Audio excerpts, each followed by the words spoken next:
Hello everybody and welcome to this week's episode of Respawn Lounge, where we'll be talking about arcade games.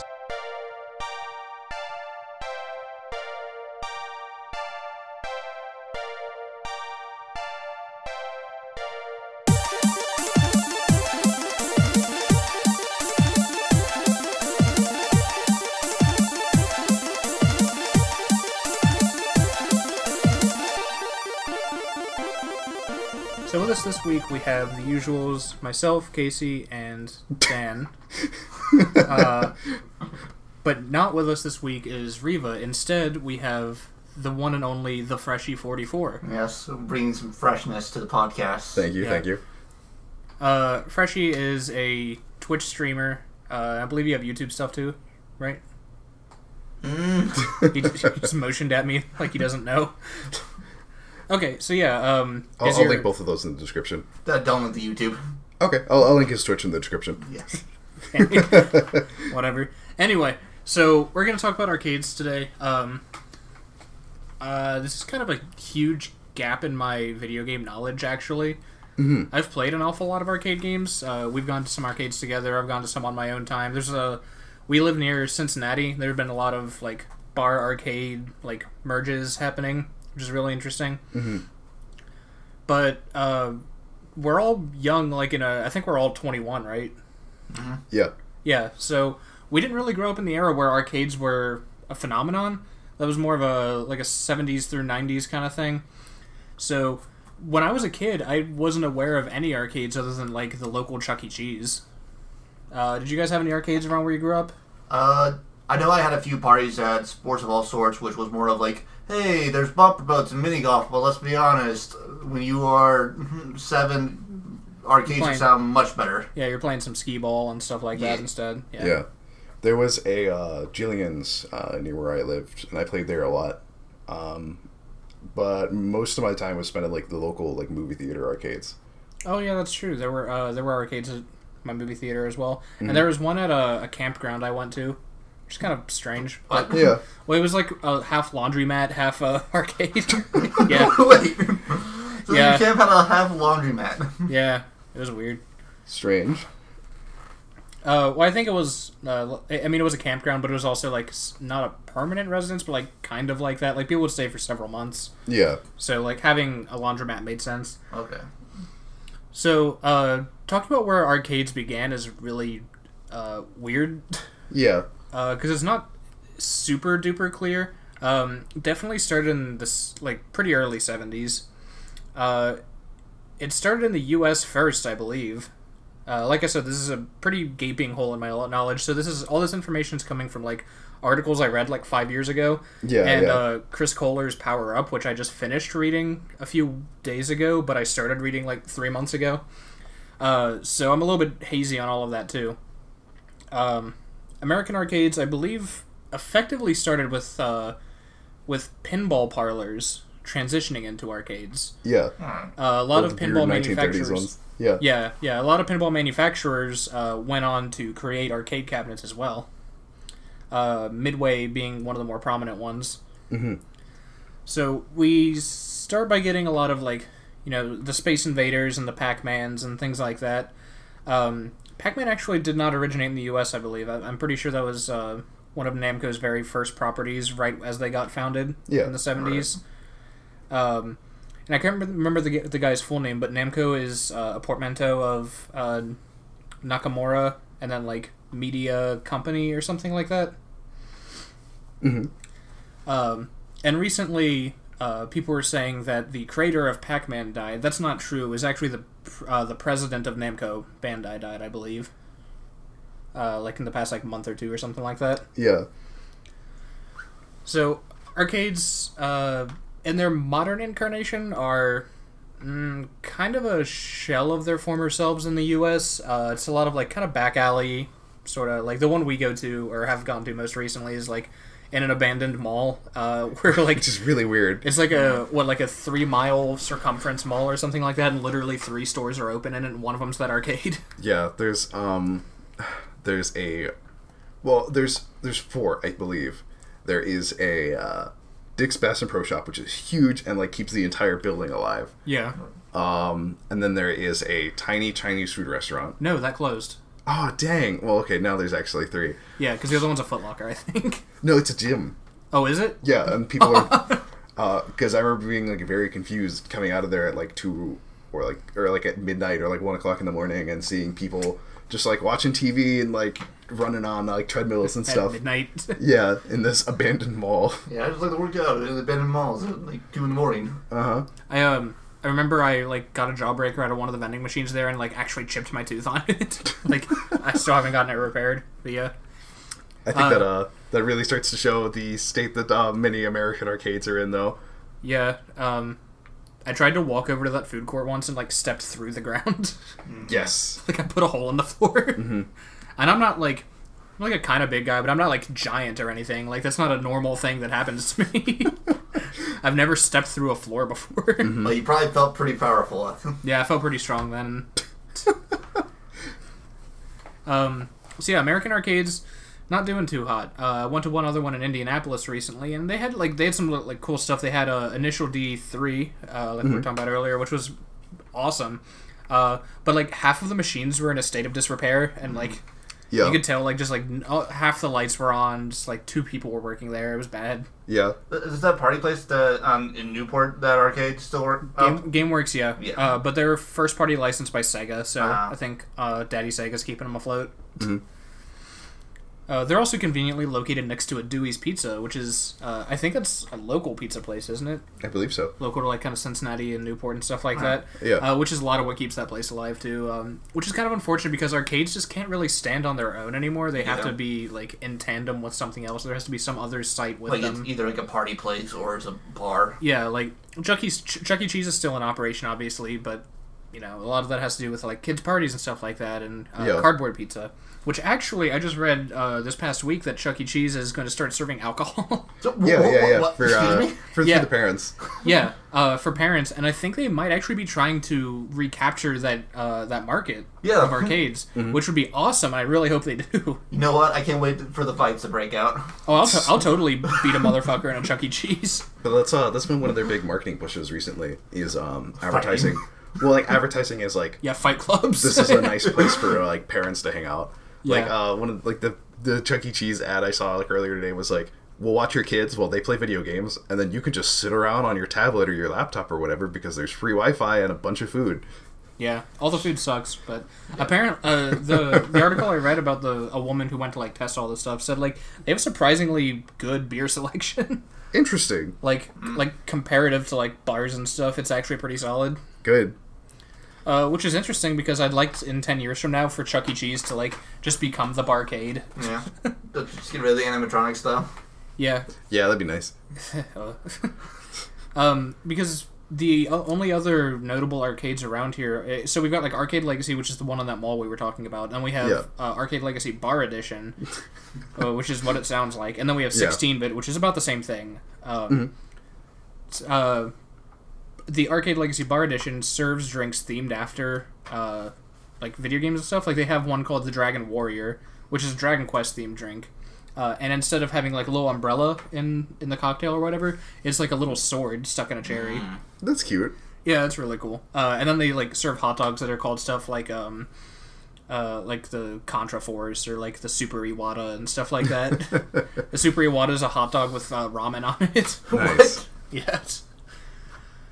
So, arcades definitely not doing hot right now, but I can see a return. I can see a return to form, especially with the fighting game communities starting to surge a little bit more. Yeah. Right now it's kind of teetering about, but they definitely like started to get more appeal. Mm-hmm.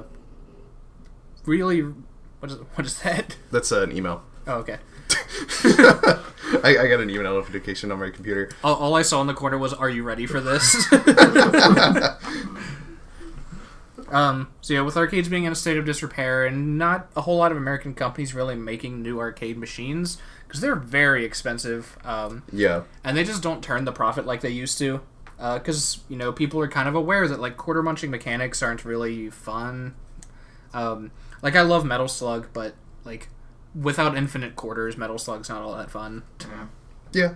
I mean, that's why it's nice to have like a lot of arcade games getting re-releases on like PC and stuff. Yeah. Where you can just functionally play them as like infinite replay games. But some have also been like reorganized to function better as like non-arcade games. Yeah. Either like with like minor balancing changes or with like other little stuff to like just make the game like work a little bit better outside of the arcade like coin munching context. Mm-hmm. Yeah, it's I guess that awareness is also why I didn't get into arcades for a long time too. Yeah. Because the first time we went to an arcade, I was like not super interested in playing any of them because I was like, I'm not trying to spend a whole bunch of money. But it turned out they were all on free play. Yeah. And what you did instead was you paid at the door. You paid like a premium fee, and then you got free access to whatever there was around the complex. Mm-hmm. And it doubled as a used game shop as well, which was cool. And they would have like paraphernalia and stuff like that. Yeah. Like they had like the stand up like cutout of Leon Kennedy from Resident Evil 4 for a little while, which was really cool. Nice. But yeah, all that just goes to show that like arcades don't really stand on their own anymore. People have plenty of access to video games in other capacities, and that social element isn't really as apparent anymore. There's not a whole lot of people who really play couch co-op as much as they used to. No. Well, at least not in America. Not in America, no. In Japan, it's a totally different story. Right. But I think a lot of that has to do with, was it like population rate? What am I trying to say? Like population per density? capita. Yeah, density, that's it. The like per capita people there, like in Ikebukuro and Shibuya and stuff like that, and like Tokyo and Ueno, people are like super population dense because all those arcades are in like big ass buildings, like side by side with like 2 or 3 other arcades, and then a bunch of used game stores, and then like they'll have stuff like Capcom Cafe, and they have like monthly that rotate out, like they'll have a Kirby Cafe and then a Dragon Quest Cafe and stuff like that. So there's always a reason to be coming back, and there's always that like pushing of pop culture enthusiasm that the otaku crowds and even like the kind of casual, like I'll call them normal people, Normals. who will come and check all this kind of stuff out, and they'll pop in and they'll play an arcade. And when you've got when you have half of Japan's population living in like a 6-city like side by side ratio there, they're all going to kind of like collaborate in these same areas. Mm-hmm. So yeah, on like the outskirts, like near like Fuji and stuff like that, there aren't going to be many arcades, but around all of those areas, like Ikebukuro and stuff, the like central Japan kind of areas, there's plenty of arcades, and there's all that social stuff, and it's really interesting because America just doesn't really have anything like that. We don't have a whole lot of foot traffic in anywhere except for like New York and Los Angeles and stuff Maybe like that. Chicago. Yeah, like really population-heavy cities, but they're also not as expansive. And they're also typically industrial hubs instead of entertainment hubs. Mm-hmm. Like you're going to find a lot more businesses than movie theaters and things like that. Right. Like I think maybe like the only city that might do that is like Las Vegas, but that's gambling, not.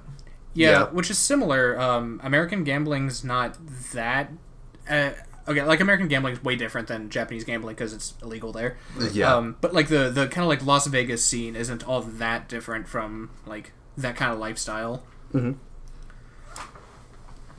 I of course say that as a 21-year-old who's only read books about Japan, but like I've never been there personally. I'd love to, and I'd really like to go play the arcade machines. Yeah. I think I talked about Initial D3 earlier. I think they're up to 5 in Japan by now. Mm-hmm. Maybe even further than that. But I love Initial D. I only got to play 2 for a long time because that's all they had at Arcade Legacy. But I took a road trip over spring break to Indianapolis and got to play the 3rd one, which instead of just like sitting in like a vaguely cockpit-looking thing, you actually climb up into like an orb. Yeah. And then you've got your whole like your control panel and everything there, and then it's suspended on this metal arm, and it'll move around. Like if you take a really sharp turn, it'll like curve the entire contraption around it. It's disorienting, but it feels really cool to play.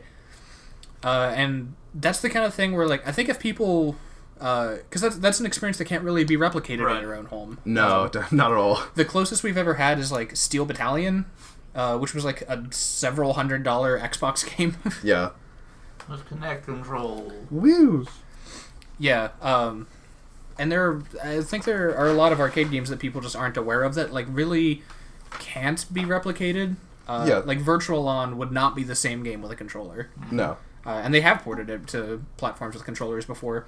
But Virtual-On is a mech fighting game where you control it with like two like what would you call them? Like flight stick kind of things. And then you get like several buttons on them. So you have like your dash, your jump, your missiles, your other missiles, your laser, your sword, and all kinds of stuff. It's essentially a Gundam fighter with like 6 buttons and then like 2 sticks for like all your motions and whatnot.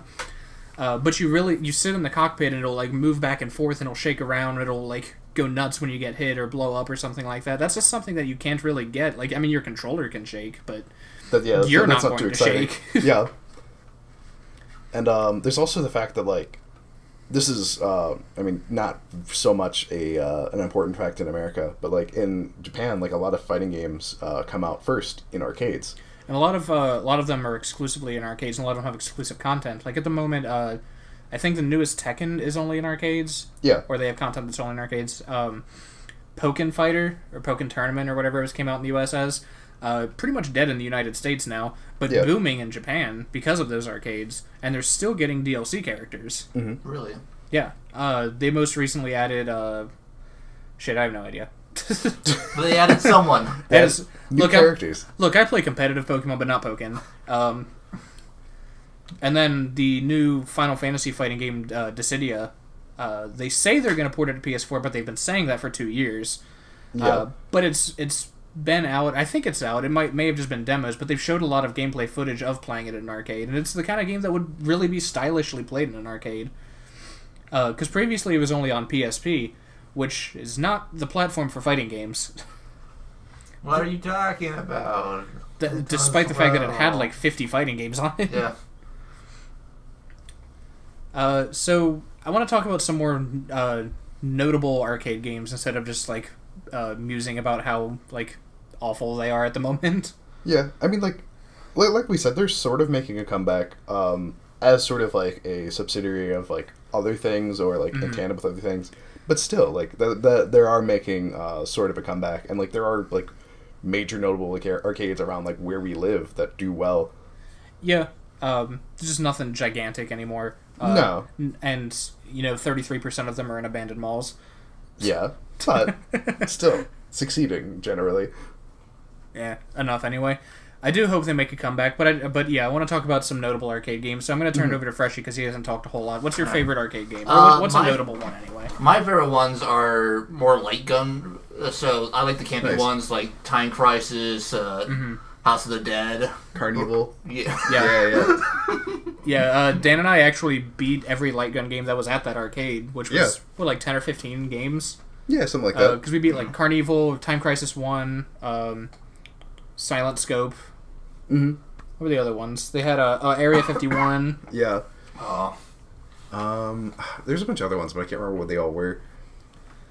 At 16-bit, the bar one, I actually like went alone and then ended up getting a date by playing Terminator with somebody. Really? Nice. By just like being really good at the Terminator game. Mm-hmm. And that's another thing that I feel like is kind of lost with arcades too, is the notion of being really, really good at an arcade game and that being impressive to people. How are we supposed to get dates if we can't show off? Yeah. There's still like the DDR thing, but like even that's died off like a lot. Yeah, DDR is not what it used to be, which is interesting because like it was during the PS2 days that was the most popular. I feel like that should have come back with Kinect, and it kind of did with what was the dance game that did come out around Just that Dance? time? Just Dance, which was actually a really cool game. Yeah. I'm really surprised DDR in particular didn't resurge then though. Mm-hmm. We had SingStar Hero, I guess. It's something. But that's closer to Rock Band. That was actually made by Harmonix, I think. SingStar Hero was. I'm not sure. So yeah, light gun games are really fun. That's another thing that can be replicated on consoles, but there is not a whole lot of a market for it. Yeah, I mean, because it is sort of like that party experience that like you that people sort of go to arcades for. Mm-hmm. Well, I know they ported like Time Crisis games to the PlayStation before. They just don't sell well. Yeah, they don't do very well. Yeah, they're not very good. I played House of the Dead 4 on an Xbox, which was really weird. Yeah. Because it's just like the left stick moving the cursor for the light gun around the screen. Well, there's like one like House of the Dead Overkill came out for like the Wii and PC, and that. Oh yeah. I like Typing of the Dead. Typing of the Dead's really fun. What other good light gun games are there? Virtual Cop, Yeah, Virtual Cop's pretty fun. Terminator. Rambo. Oh god. One I really liked was I pulled it up so I can remember the name of it. Lucky and Wild was a really fun one. Never played that. You played as like two guys driving a car chasing down like criminals, and so like one person was like the driver and the other person was playing like a light gun game. So it's a racing game and like a light gun game at the same time. So it was super fun. It's like driving the Warthog in Halo. Yeah.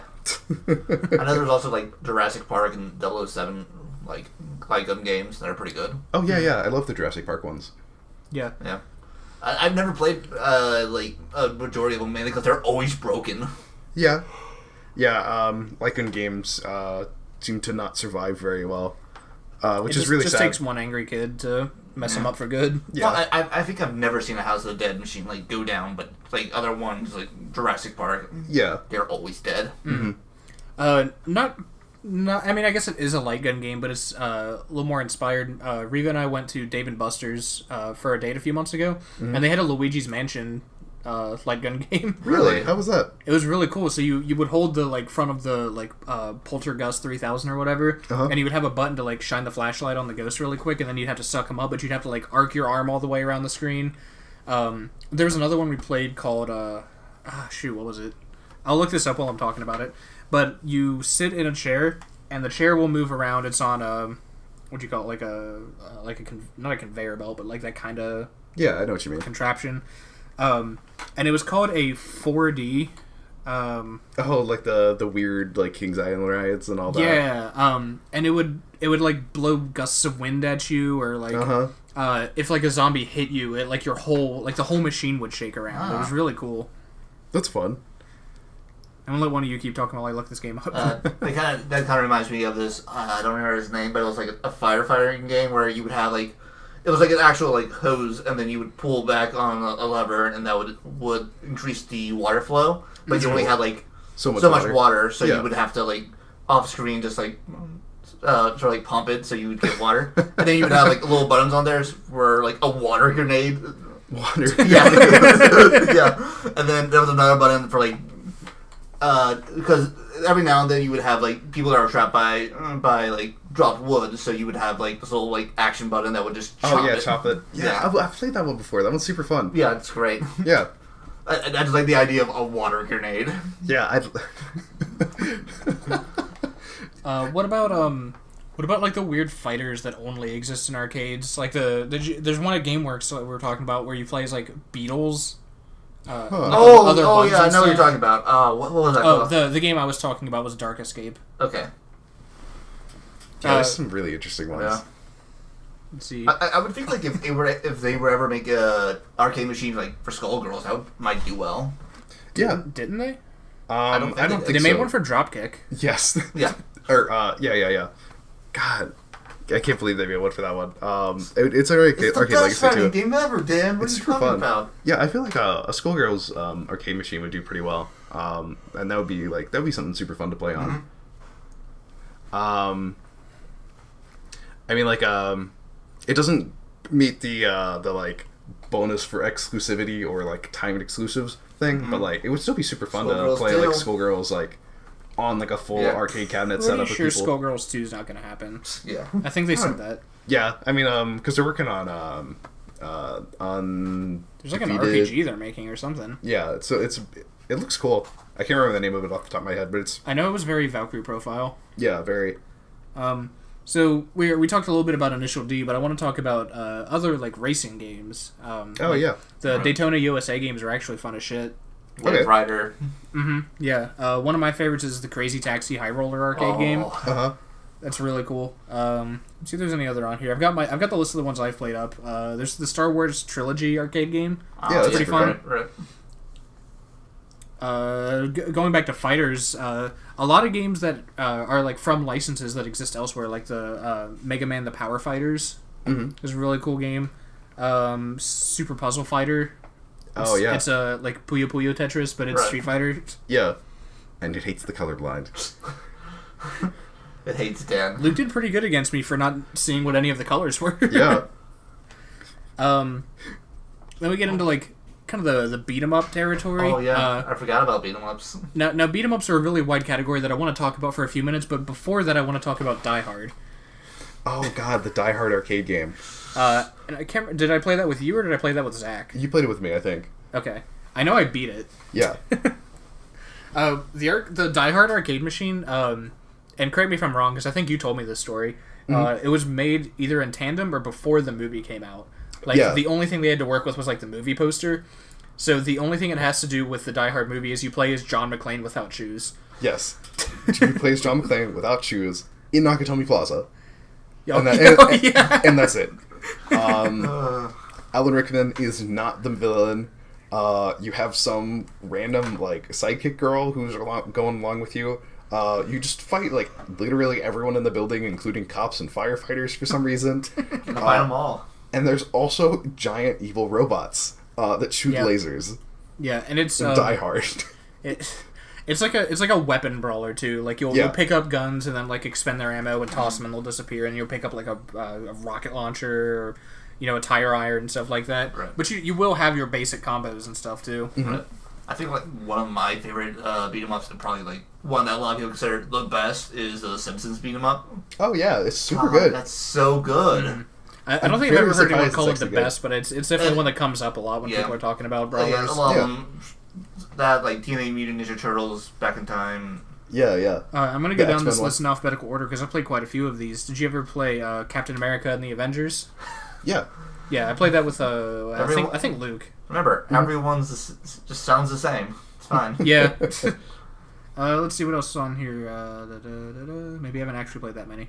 Oh, here's one for you. You ever heard of Ninja Baseball Batman? Yes. No. I have. What? Yeah, it's awesome. I'm gonna download it, Dan. We're playing it. God, it's so dumb. So it's called great. It's called Ninja Baseball Batman, and here I'll show you so you can see that it is spelled to indicate Batman. Yeah.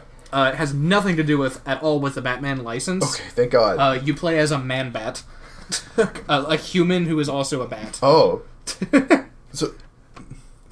Okay, so confused. Batman does not mean man with like a baseball bat. It means like a man who is a bat. Yes. Okay. Who wields a baseball bat as well.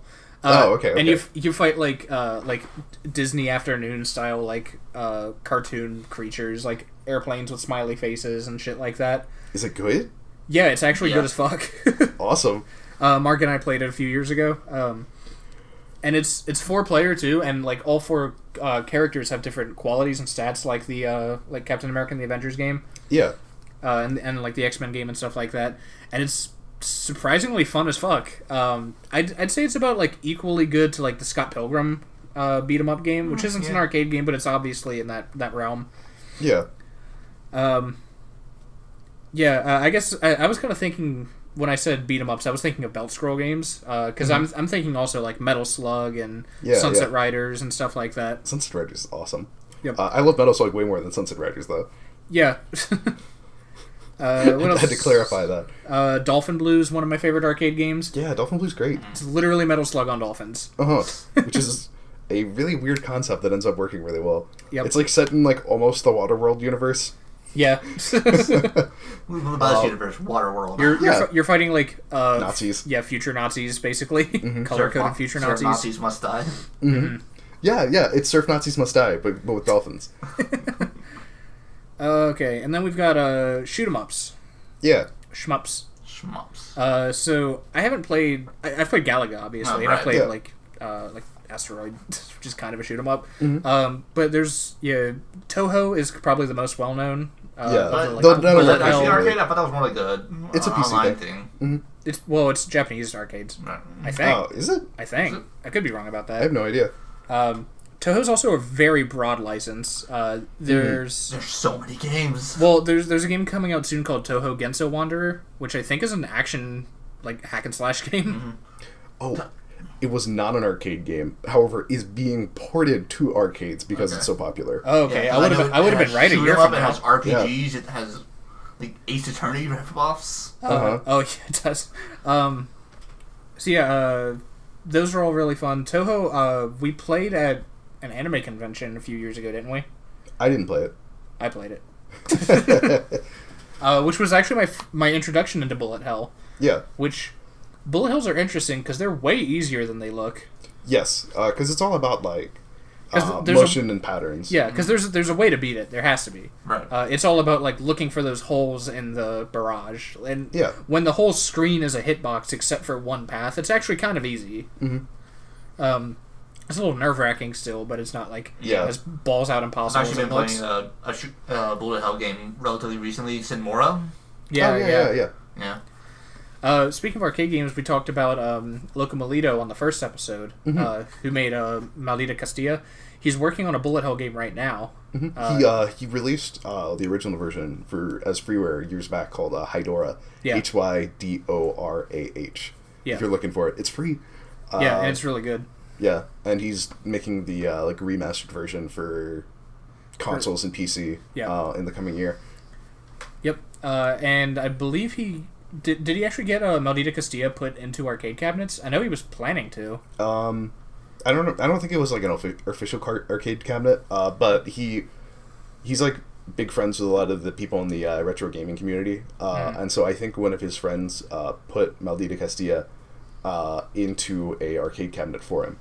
Okay, yeah. Which is super sweet. Mm-hmm. The arcade cabinet looks awesome too. That's another thing that's cool about arcade cabinets in particular is that they can be customized pretty heavily. Yeah. One of the notable historical ones is what's it called? Hold on. What are you looking for? It's like it came out in the 70s from Nintendo, pre Donkey Kong. It was like Western Gun, I think it's called. Oh yeah, yeah. I am unfamiliar. Yeah. So the thing with Western Gun was that was a big example of like localization over translation. Because in Japan it was called like Gunfight. But in America it was called Western Gun, and they wanted to emphasize the Wild West feel. So what they were able to emphasize that with the title because Western Gun meant that in America, but not in Japan. Right. So in Japan they had to stylize the arcade cabinet to feature cowboys to like make it clear that that's what was going on. Yeah. But like when you say Western in America, what you're talking about is the Wild West, the frontier. Mm-hmm. In Japan, you're talking about America. Yeah. American Gun. Yeah, American Gun, which would be correct today. Yep. Let's see what else is on here. I think of going back to like racing games, the Mario Kart DX arcade games, where you can play as like Pac-Man, and you take your own picture, and it's like your face is lined up with the hair of the character you pick. So somewhere on the internet is a picture of like my face with Rosalina's hair from when Regan and I played that. Internet, find it. We need it. It's out there somewhere. That kind of reminds me of like the Nickelodeon racer. Yeah, that was really fun. I never played that one. That's interesting. It was like a pod racer. It was okay. Oh, we almost forgot the most important fighting game. Yeah? Windjammers. Oh, Windjammers. That's one for you, Luke. Okay, someone's got to explain Windjammers to me, because all I know is they like announced it at a Sony conference, or like E3 or something like that, and everyone went fucking bananas over it. So essentially what Windjammers is that it's sort of like a volleyball. No, wait, it's like a dodgeball game. It's like frisbee, and then you try to get it like through their net, but it has apparently fighting game controls, and that's why Luke loves it. Oh. Yeah. It's also apparently Cincinnati is like one of the best in the world because he apparently bodied some French. Yeah. That's why Luke got into it so much, since he's like big in with the fighting game community up here, and the fighting game community up here is like the best in the world is one of the best in the world for Windjammers. So they all taught him how to play Windjammers, and now he just like there's just no chance at all to beat him at Windjammers. I'm really glad that Cincinnati's really good at Windjammers and Vampire Savior and nothing else. Yeah. Because we're dick at Street Fighter and Smash Bros. We at least got something. What? We at least got something. Oh, yeah. Weird old arcade games. The only other game I've got on here that we haven't already talked about is actually my favorite arcade game, Sinistar. Oh, I love Sinistar. I like it because it yells at me from across the room. Yeah. It makes me play it. Beware, I live. So Sinistar was, I think, actually the very first game to have synthesized voices. Or at least the first one that like employed them so well. Mm-hmm. So it's kind of a asteroid style game, but you have a bigger map to move around, and instead of like you just existing in the middle, you're flying about and whatnot. And there are all these like little drones that are running around, and there's a bunch of asteroids, and you have to shoot them to collect materials that come out. But if the enemies pick them up, they get another piece to completing the creature Sinistar, which is it's basically Andros from Star Fox, like big space monster face thing. Mm-hmm. So as you pick up these materials, you get they're called like Cinnabombs or something like that. Cinnabons. And you have to use those to blow up Sinistar. And each stage, Sinistar he goes from like 8 hits to like 12 to 16 and so on and whatnot. Mm-hmm. So you need to get increasingly good at like shooting the asteroids, picking up enough bombs to have enough to be able to destroy him. And you can continue to fly around and pick bombs up after he's already been created, because he'll appear somewhere on the screen and start chasing you, and he'll start yelling at you then too. Yeah. But you can like hit him with a bomb, run away, shoot an asteroid, grab another bomb, and repeat. And it's possible to miss bombs too. So if he has 24 hits, you need 24 or more bombs. Mm-hmm. And it's a pretty tough game. I've never beaten it. I've beaten like the first stage or two. But it's really fun and it's really interesting. And the synthetic voice is outstanding. Yeah, it sounds awesome. It's actually really creepy. Yeah. Like, I played it only a few years back, and like him yelling at you is like actually really intimidating. Yeah, because he says, like, beware I live. And this came out in 1983, but the copyright says 82, according to Wikipedia. Mm-hmm. So it's old as dirt. It's pre-Super Mario Brothers, but post-Mario Brothers arcade. Yeah. And when you're comparing those graphics, that's actually a pretty huge leap in quality. Yeah, he's creepy. Yeah. But he says, like, beware I live. He'll say, like, run, coward, as you're, like, running away from him. Yeah, he yells, I hunger. Yeah, and he'll eat your fucking ass. Yeah, he does, like, Godzilla noises as well.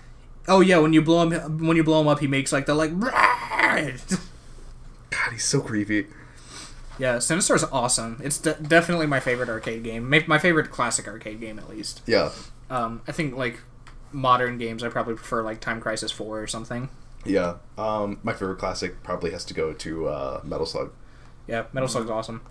If we're talking about, like, the Neo Geo stylized arcade games, Samurai Showdown's really cool. Oh, yeah, that's a good pick. Freshy, what's your favorite? My favorite, just in general, is House of Dead 3, because Nice. God, that game is so campy and it's wonderful. Oh, yeah. Yeah, House of Dead games are awesome. Mm-hmm. I don't really have, like, a really, like, newer favorite, because I haven't been in, like, an arcade in a while. Mm-hmm. Yeah. Classic ones, I like Galaga a lot. I think, I don't know if this is a common thing, but I think I've seen a Dig Dug machine before, so. Yeah, there's a Dig Dug machine at Arcade Legacy Bar Edition. It just doesn't work very well. Oh, wait, no. Yeah, the bar edition one works well. They had one at Arcade Legacy. Standard edition. They got rid of that, repaired it, and that's the same one that's in Barcade now. Oh, nice. Wow. Also Joust. Yeah. Joust is pretty fun. Man, I'd heard stories about Joust, but like that game just doesn't make any sense. Nope. It's great. You fight pterodactyls, I think. Yeah. You fight pterodactyls and you fight other ostrich riders. Yeah. It's dumb. It's great. I'm trying to think. There's one more arcade game I really like, and I can't think of it. Yeah. Oh, Initial D. Oh yeah. Another racing game. I love the Initial D games. Super fun. So, this is sort of common knowledge, but I'll say it anyway. The cool thing about Initial D is, well, for one, I don't remember if the anime came first or not, but there is also an anime. And it kind of follows the typical sports anime style. Like, if you've seen Slam Dunk or Prince of Tennis or Major, like Ace of the Diamond and stuff like that, it's about the same as those. But the arcade games are a Sega license, right? Yeah. And in Japan, you could get like these Sega cards, like ID cards, and you could swipe them in the machine to upload your personal car data. So, like, if you start on one machine and you like pick like the Honda Civic and you pile on all your particular upgrades that you like, you can then take that, scan it onto your card, and go to a totally different machine and continue to play. It's pretty cool. So, like, people would meet up and have, like 1v1 showdowns. 1v1 racing. And they wouldn't have to play for an hour to, like, get their build ready and whatnot. They've just got it on their card. Yeah. Which is really cool, because the theme of the game is, street racers in Tokyo. So, like, you kind of get to assume that persona of, like, yeah, I'm really good at street racing. You're just good at fucking Initial D. But it's still cool as shit. And the machines for Initial D have only improved astronomically. The jump from Initial D 2 to 3. 3 is the one I was talking about when I was in Indianapolis. You got into the orb with the machine arm and slung you around. 2 was like basically just the crazy taxi, like sitting in a chair, basically. So that jump is gigantic, and it makes a world of difference in the game too. Mm-hmm. So yeah, Initial D is definitely, if you ever get the chance to play it, even though, and if, I assume people listening to this are probably American, you're not going to be able to use that card. Still play it, and play it for like an hour or two, and like try and get through the ending, because it's really, really fun. It's really worth it. Yeah, it's a great game. And then there's the first arcade game we played together, Dan. What's that? You don't remember? I don't remember. Was it the because it wasn't the King's Arthur one? Yeah, it was. Was it? Knights of the Round, yeah. Oh, okay. It's a King Arthur themed beat 'em up, where your points translate to your level, so like performing well is actually like instrumental to beating the game. And we got to, I think, the last level, and I didn't realize if you both died down to your continue at the same time, the game starts over. Yeah. Regardless of how many quarters you have in. Oh, so we had to start over. We never finished it. Yeah, we gave up at that point. We'd been playing for like an hour. Yeah, it's a long, kind of tedious game, but it's fun. Mm-hmm. Well, I think that's a pretty good point. Yeah. Thanks, Dan. You're welcome, Casey. Yeah, I mean, arcade games still have like are still progressing and still have places to go. They're just not, America's not one of those places. Yeah, which is sad. So I urge you, viewer, go support your local arcade place if you can. Yeah, so you can come in there and 1v1 you in Initial D. Uh-huh. Yeah, come play me in Initial D. I'll show you what's good. Yeah. Well, does anyone else have anything to say? Tell us in the comments below what your favorite arcade game is, That's a good question. so we can instigate discussion for a change. Yeah. Yeah. And just find new stuff to play. Yeah, that's a good point. Also, since it's like pretty close to impossible to like deliberately find any arcades, try MAME. Yeah, MAME is really useful. It's an emulator for arcade games, and it works really well. Mm-hmm. It's been worked on. It's been around for a really long time. Mm-hmm. That was one of the premier emulators way back when like Nesticle was new. Yeah. All right, yeah. Hit us up down below. Tell us what your favorite arcade games are. Let's do our usual blah blah at the end. You're listening to us on YouTube. We are Respawn Lounge. Find our website, which I've been neglecting the past couple of weeks, respawnloungeofficial.wordpress.com. I've actually posted on our Facebook, which you should also go to, that I'm not going to be doing any more writing until May 11th. Yeah. Dan and I are graduating in the very near future, so we're like kind of getting down to crunch time. Got a lot of projects to work on, a lot of things to finish up. May 7th is our commencement, so after that, or that Tuesday would be the 8th, actually, so you're right. So the 8th, I'll probably upload something. If not, definitely the... following Tuesday. Oh man, I get to upload on What's my 8 plus birthday? 7? 15. This is what we went to college for. Yeah, I'm not a math major. What else? Follow us on Twitter, which I've also neglected. Twitter basically just auto posts when we upload an episode. Yeah. I mean, like, I get notifications if someone like tweets at us or something, but like, whatever. Music was by Tafka, TAFKAA __ 2 underscores. Twitter and SoundCloud, and I think that's it. Yeah, linked in the description. I believe that's everything. Follow Freshy's channel, twitch.tv/ is it Freshy44 or the Freshy44? Freshy44. Twitter's the Freshy44. Okie doke. Oh, okay. We've played games together on Twitch, I believe, haven't we? I think I've been on your channel before. I don't think you've been online, but we haven't played like at the same time. We played Ace Attorney. Yes. I voice acted someone for like half an hour. Yeah. Yeah. That'll also probably surge after we graduate. Because we'll have schoolwork and stuff. So I'll probably start a stream schedule. Maybe we'll have some overlap with Freshy44. Maybe some other folks too. Also, I was told to give a shout out to my friend Lucio, LUCIEAUX. I think that's right. That sounds right. I think so. I'll text it to you, Dan. You can put it in the description. I will. He is my friend Elias. He recently uprooted his whole life, moved to LA to become a professional streamer. He like sold all his belongings. He said, "I'm going all in on it. I'm going to do it." And I love Elias. He's funny as shit. He's really good at what he does. I've been following his stream. I've been giving him advice. I played a few games with him. Super cool guy. Yeah, really awesome guy. He's been on this before, hasn't he? Yeah, he was on our Final Fantasy episode. So he's been on this. If you've listened to that episode and you like him, definitely, I highly encourage you to check him out. Follow him, subscribe if you can. He's making a name for himself already. He went from like 0 to like 100 some odd followers like pretty quickly. Nice. So definitely, he's really funny. He's really cool. His stream's really fun. He's playing Psychonauts at the moment, I believe. So if you dig that game, that's a good place to be. I think that's everything. Thank you for listening. Thank you, and bye.